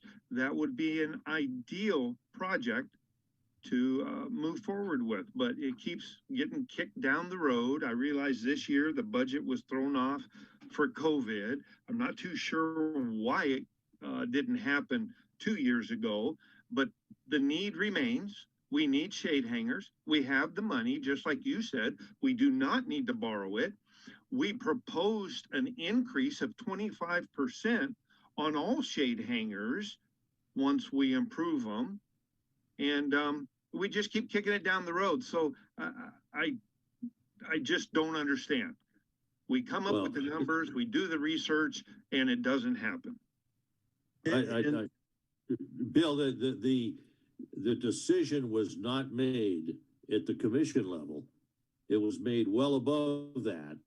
And the argument that we should be able to allocate our money as long as it's prudent and we're not into our reserves, and we were nowhere near into our reserves set by Tina Moline, we should be able to get that money and spend it appropriately. That hasn't happened. That's just the way it is. And have we been fighting for that? Yes. And I keep pushing to get that. And I will continue to do that. But that's where the problem is. It's not a disagreement with airport management, with Steve. It's not a disagreement with other members of the commission. I don't know of anybody who didn't support that. The argument about whether solar was a good idea or not was another question. But as far as the shade hangers, I totally agree. And we never priced out or tried to get the B and C, A and B rows finished, but that's another one that definitely can be done. The infrastructure is already there. It's just a matter of building the tin and the slabs. So I agree, and we'll have to push a lot harder this year. And this year we'll be starting early on the budget process, and I don't know quite how we're going to shepherd that through, but that's what we're going to have to do. Yeah, I think on the shade, Bill, you and John and I were on that commission, and we worked long and hard on it and got good numbers, but it got thrown out. And Steve, you can confirm this for us maybe. And I think my understanding was it got kicked out by the city manager because it took too long to pay back. That is my understanding as well. The thing I would add to that is when you all did this, and again, this is new to all of us, the airport. I don't think we had as good an idea as we're starting to get in regards to some of these other infrastructure dynamics. And so one of the questions, which I sort of alluded to earlier in this conversation, is, all right, so where are we going to get, and when I say this, I'm not applying a past management approach to this, but okay, so in a fair and equitable dynamic, where do we get our return on investment soonest? In other words, so do we build shades where the rent's, let's say, $100 a month, and let's say the total cost is $350,000, or do we put in utility lines for jet hangars? And there's a market. I'm not saying there is at this point, but you see where I'm going with this. We have a lot of paths we can take. So the question is, where do we want to spend the money initially to make some more money that we can reinvest in finishing off those B hangars or B hangars, C hangars, whichever ones they are, in these other infrastructure dynamics. I mean, we have, and that's the one thing we've really never had in front of us is, okay, where's a list of all these projects and a cost on return for each one, and where do we want to spend our money first? We've never actually had something that we could do that with. It's always, because we all love aviation, it's always been hangars or shade ports, and just sort of, okay, well, what about this unsexy stuff like utilities? And how does that help? And I mean, another piece to this is, do we have to build it all? Or do we do, as I think Carl was alluding to earlier, somebody wants to come in, they want to put their corporate jet here, and let's say they're out of the LA basin, they don't mind having to wait 45 minutes, or the Las Vegas area, to get their airplane up there to pick them up and go wherever, go international, go national, what have you, go to Europe. Okay, so they put the airplane here, they pay for fuel, maybe they have a person on board here who, a pilot and his family, and they maintain the airplane. We haven't studied that market, but that might be a viable one, given the fact that Las Vegas is pretty much built out. The cost of aviation in California is high. And so it sounds like I want to make everything complicated. I don't, but where's the return on investment? Another question I would ask, and I don't know the answer to this, is, okay, so let's say we want to borrow money. Let's say we want to borrow and we want to build something ourselves. Can we do that independently, or does that affect the bonding capacity of the city? Other places I've worked, they're all together. Lending entities don't separate out an airport. If that's the case, then from the standpoint of borrowing money from the city, we're sort of between a rock and a hard place. And does that have to go to the voters? I don't know. Maybe it does. So is a long-term land lease for 50 years or 35 years the way to go? And so what we're doing is we're just putting in utilities. And then say Carl comes in and he wants to build a $3 million hangar, Taj Mahal. Okay, great. And at the end of that lease term, 35 years down the road, if there are no options, the city gets that. And then basically we make some sort of agreement to where Carl wants to stay in the hangar. We do some form of a lease, an equitable rent increase over time. I mean, there's a whole lot to this. And then you have the mix of what Scott was talking about earlier, the storage. I won't say cost centers, I'll just say cost centers. So You have the cost center of storage of airplane. Okay, so is one of the goals that we want to get an MRO here. Because Cassie is not an MRO. They can store airplanes, that's it. I've had that straight from the FAA. So again, we want employment, we want people buying homes, we want people having a good life here. That's a piece of this as well. So I guess that's one of the things is, how do we get there and what are the costs? And maybe that's one of the dynamics here is we start to get some playbook as to what we can do and where we want to do this and where we get a return soon enough to where I think as Charles and Tim both did, we can reinvest and people seeing us reinvest. Yeah, I apologize if I'm making this too complicated. It just seems there's a lot on our plate. At least the way I look at it. Steve, we did invest $400,000 in getting the land release. And I think anybody would say that that was a better, more important investment than something else. Now, I'm not convinced that we didn't have enough money to do the shade hangers and that, but there's no question that we've got to put money at this stage of the airport development where we can get a pretty good return on it. We can't just waste it. Now, you can say, well, we didn't get any return on the terminal. Who will use that? Well, there are some things that you just have to have a bathroom. And I think there's a minimum standard for any of that, and we've got to keep that at that level. And if we were rich, could we build a really nice terminal, which many small towns have? Of course, but it's not in the financially prudent area today. So I mean, I can't disagree on many, with anyone, if you look at it from the perspective they're looking at it, but there is a real cost overall. And I can tell you that the big money that makes an airport worth something is the acreage of concrete and how thick it is.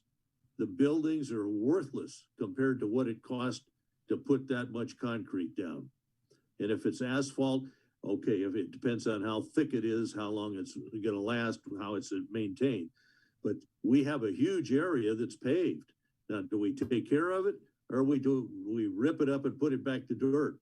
And the dross area, of course, is one of those.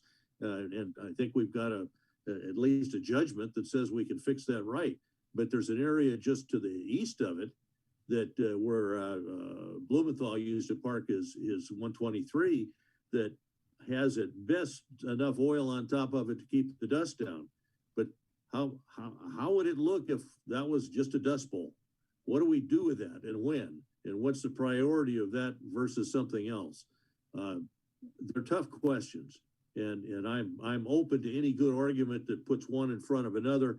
And when we get finished, we take the ones on the top and do them that we can afford to do.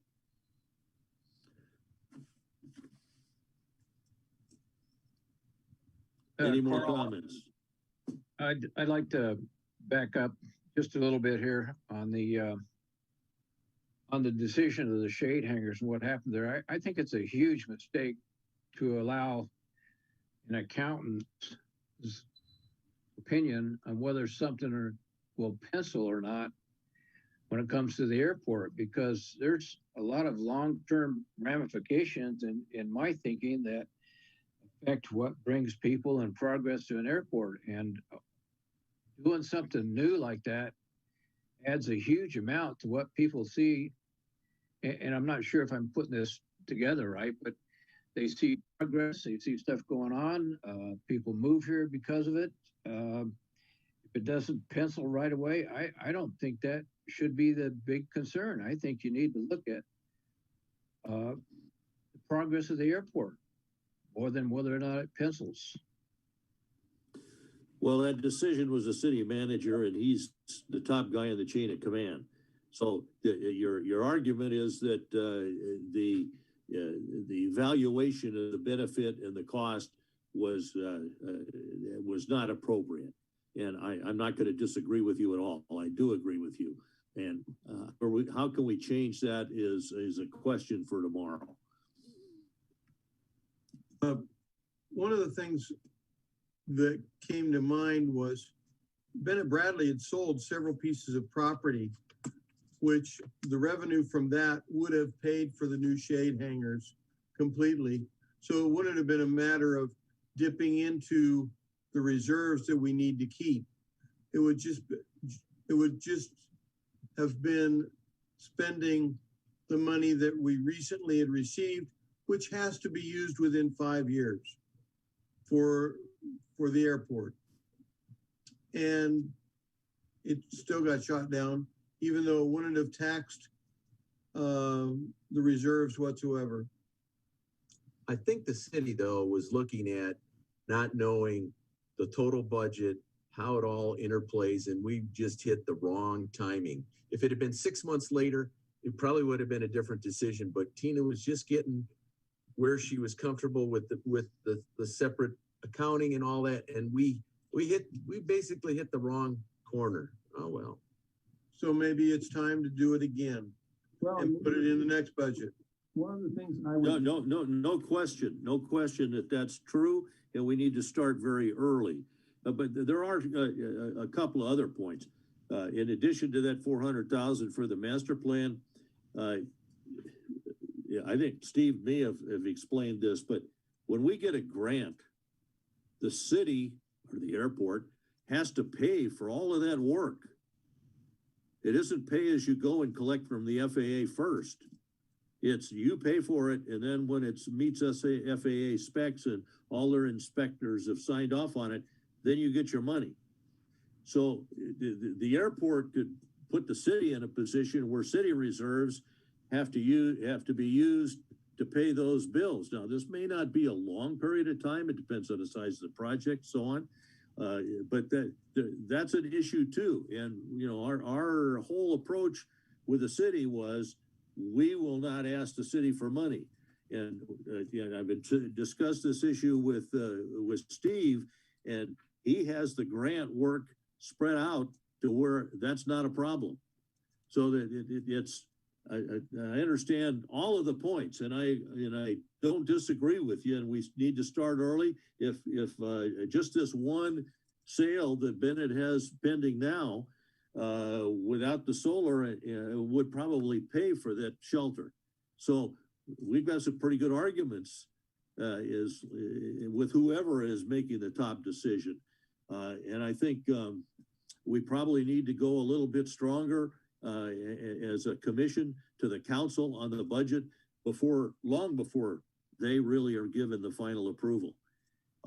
That's a learning curve on our part, and I think that we need to do a little better than we've been doing, and we'll probably get a little better decisions. Speaking of that, when is this due for the city? Our answer. There, at this point, there is no due date. I mean, the big issue was the 3%, and a lot of what we've been all discussing, and that being that the buildings were paid off. Okay, so now where's the money going to go, and where are we going to put it? I think some of that money's gone into grant match. Some of that money, as Carl has alluded to, is upfront money that we get paid back. Again, being the consummate guy from Scotland, I'm cheap, I'm thrifty, and frugal. And so the premise there basically has been to use other people's money to our advantage. Hence, at least in my 2 years here, that's been the focus, is going after, I'm not going to call it free money because there are conditions, but nonetheless, where people are paying 95% or 90% of these projects. So that's really been my focus. But that doesn't mean that we don't need to be also showing people that we're reinvesting, like we did last year with, I think, $5,000 for one of those huge cracks that you could fall into and never be seen again, and fixing that. And there's still some of those we need to deal with. Not that bad, frustrating thing here, and I'm sure it's frustrating for everybody. I mean, I'm just a newcomer, but things were allowed to sit a little too long, and so there's a lot to do. And in fact, it's in a sense kind of overpowering. You can come right down to it. And that's part of the dynamic too, is okay, how do we show the public, aviation and non-aviation, that we're making a difference, we're reinvesting, and we're making it better using using the federal government's funds, the state's funds, and ours. The one thing that you're probably going to see, nobody has said anything specifically, but I'm getting not so veiled signals that the grant program for airports is probably going to change. I think we're well heeled, we're well positioned to make that work in the future. It won't be like in the 1960s and prior to that, where it was 50% from the local folks, 50% from the federal government. But nonetheless, there are going to be changes, and some airports are going to be really hurting. I think we're not one of those, but nonetheless, there's change on the horizon. Nobody knows where it's going to be. One thought that was relayed to me was that airline facilities now have to go down the bonding road, and the federal government gets away from giving them grants, and that gets reallocated to general aviation or corporate airports. But there's some of the general aviation airports, and I'll pick on Winslow, where they don't have the means. The economy there is extremely anemic. Aviation is looked at as a luxury, it's a hard sell for the public. Some of those facilities are it's gonna be tough, and they might disappear. I don't think we're one of those, but nonetheless, there's change on the horizon. You're gonna see it in 5 to 6 years. There's no two ways. Do I have any idea what that is? No, nobody does, but everybody seems to have that sense. So it makes the job that you all are doing that much more difficult. And again, as we get information, we'll pass that along as to what the changes appear to be. But yeah, it's there's a lot to it. It's not, as you all are finding out, it's not as simple as we would wish. I'd like to I do have one idea. One of the issues is how it is adjusted in the future. And that's a Guardian nut to crack too. I've been involved in that in the past, and it's not an easy problem to solve from any perspective. But if there was one thing we could do with some proposals on a plate, would be to address that issue in our next meeting, and hopefully use the budget process to get some shade hangers and who knows what else, depending on how much money is available for approved for next year. If we want to keep on beating on the decrease or increase, whatever it is, primarily decrease of existing hangar rents, we could do that. I'd like to, it's a preference of the other commissioners, and maybe we can try and take a piece of this at a time and cut it off and make a decision and recommend that particular course of action. And to me, one that's easily separated is how the adjustment is made in the future, and that we could make a decision on, send that to the city council if we can make that decision. Scott, I think you had an idea. Yes, I think we should table this for next month, or whichever way we're going to go to put it on next month, and bring a little more data back. I know Dave's got a bunch of data that isn't and provide it to everybody. Dave and John has done a bunch of work. Provide that data to everybody, and maybe get on filling Hangar Row B out and a little bit on the back row. The back row we may do, private and us, if someone wants to build like it's already done on one corner or whatever, and do it that way. There's more than one way to go on the back row with the execs, but see what it costs to fill out Bravo and come back with some rates just to finish up that, and then look at what Carl said, what we're looking at in the future, and then start adding our shades in there and that, just so we get one thing done. And the shades are future, but setting the rates should be done, and then we're over. It's over. And looking at the future, what Carl's talking about, setting it up for increases or that. One more point that I think we need to always remember. If we were to lower the rates for the next year or two and find out that, hey, we need the money back, I think we could raise them as well. Yep. And I think the current users of the hangars would understand and be appreciative that they had the break for a year or two. It's always... Yeah, we're not cast in stone. That's for sure. We're not, yeah, exactly. Just because we lower it now doesn't mean it's got to stay lowered.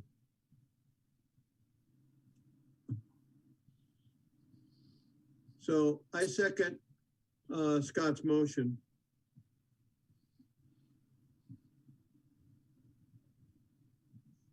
Have a vote on that. All in favor of tabling this till next month and separating out at least one or more items?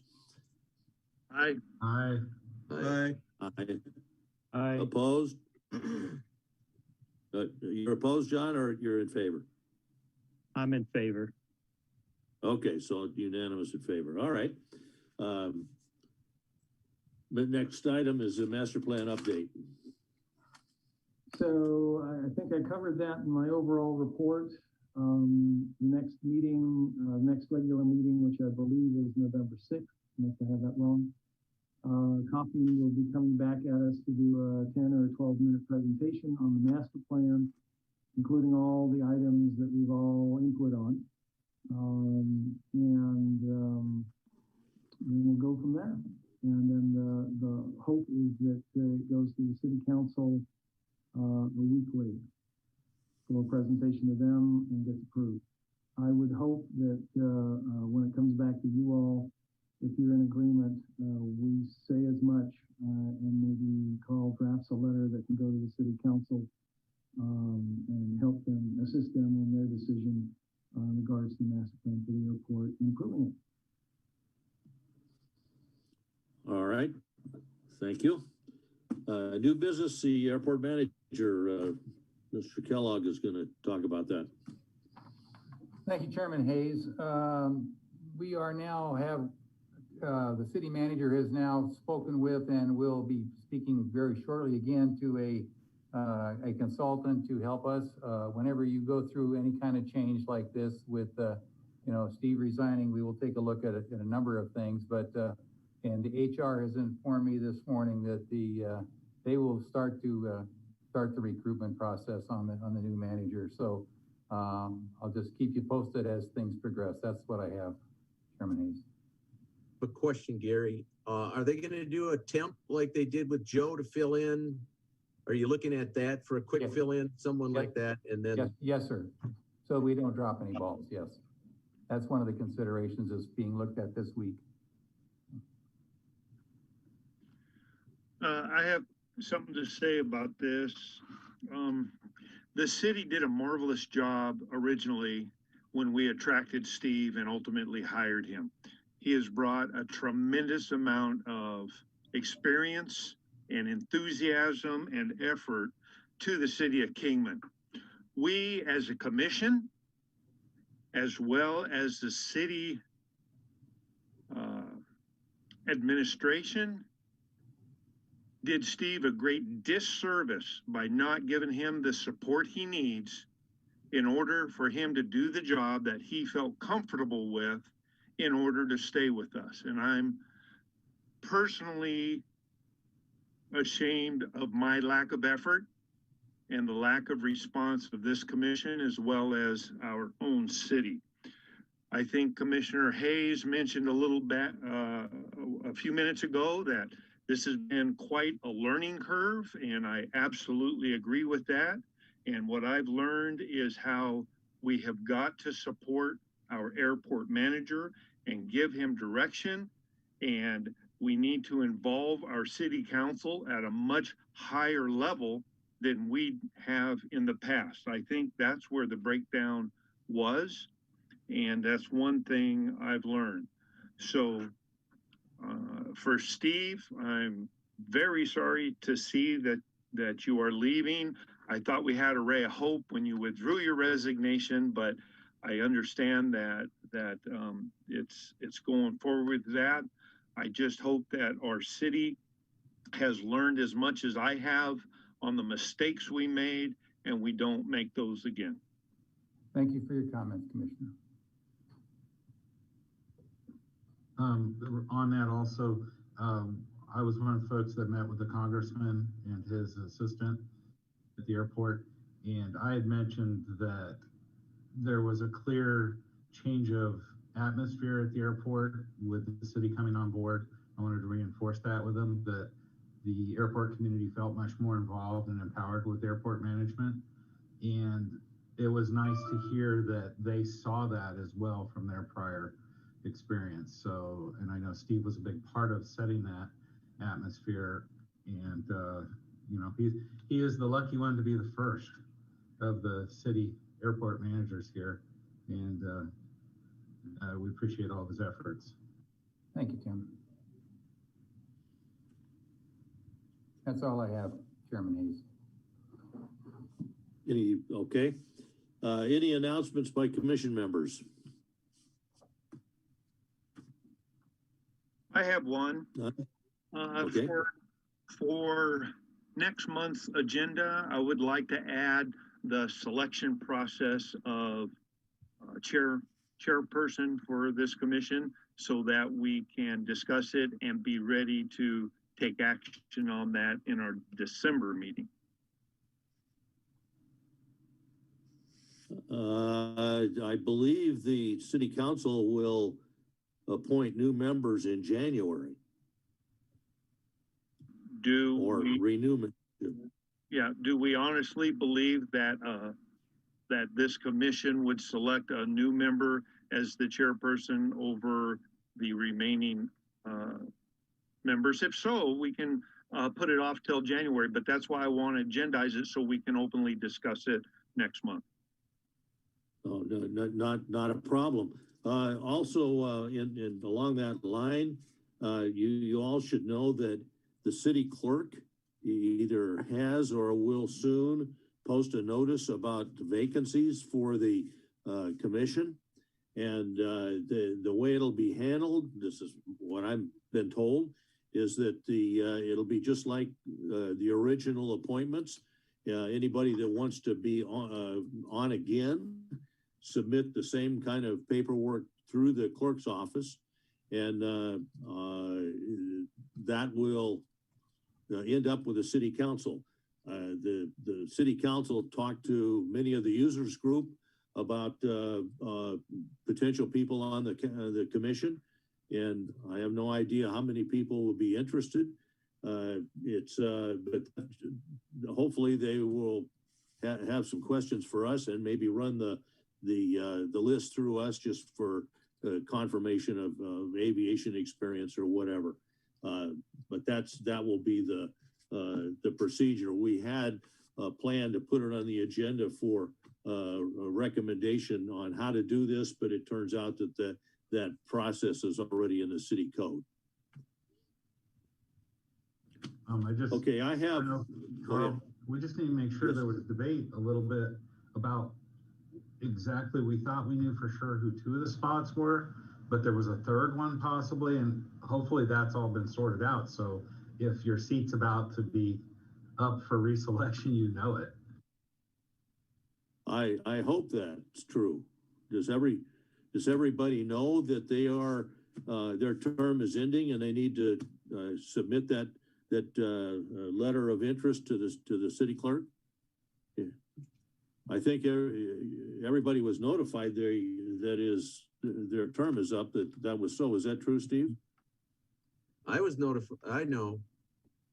I believe so, but we can do something in writing, or electronically and send it out, so everybody knows. Sure. And then, again, and this is sort of, I'm saying what Carl said, but twice, and so my apologies to everybody. My understanding of the process basically is you put your resume or your interest letter together. You fill out a little form, you send it in with all the reasons why you're a good candidate, you're experience based. That goes to the city council, and then they select. But I don't think it's, and correct me if I'm wrong, Gary, I don't think it's an automatic since you've been on. I think you still need to go through the effort and supply something. You're correct, Steve. It's not automatic. But we can get something out that indicates who the people who fall off are, and send that to all of you. Okay, I have an announcement. Somebody else come in? No? This past June, I sent an email to Mr. Kellogg and Mr. Johnston requesting that the next month they provide the commission with current budget data on spending expenses, capital projects using airport funds. This appeared on the commission agenda for July under Kingman City Code Section 2-158-53E. Provides that the commission is to advise the council on airport budgeting rates and fees. Mr. Johnston provided that information to the commission in the July meeting and is continued to. Mr. Kellogg did not. It appeared on the August agenda, and again, Mr. Kellogg provided no information. I again requested it to be on our agenda today, but Mr. Kellogg believes he can dictate what is on our agenda, so it was removed. I've notified the city council about this matter, and I trust it'll be resolved in our next meeting. That's all I have. I guess meeting's adjourned. No, Mr. Hayes, you have one more item. Okay, what's that? The city clerk has advised me that you will need to take a look at your timing for your meeting. There is one other commission that has been in standing longer, and they take priority. So that's why the reason that you had to shift to the 10 o'clock today. So one of the items you may want to agendize next time is what would be the appropriate time for you to change your commission meeting to, sir? I would hope that before the next meeting that maybe we could get a list of when the other, I guess, high priority commission meetings have their meetings, and that at least we know what we can't do, and then everyone can respond with what their preference would be, and hopefully Janie can put that together and come up with a new date or time. Okay, we will make sure of that. That's fine. Is that possible, Steve? Okay. Do that. Oh, I'd hate to waste it. You know, we'd have to do this again next month and then start over again. All right. Well, thank you very much for your participation, and we'll see you next month.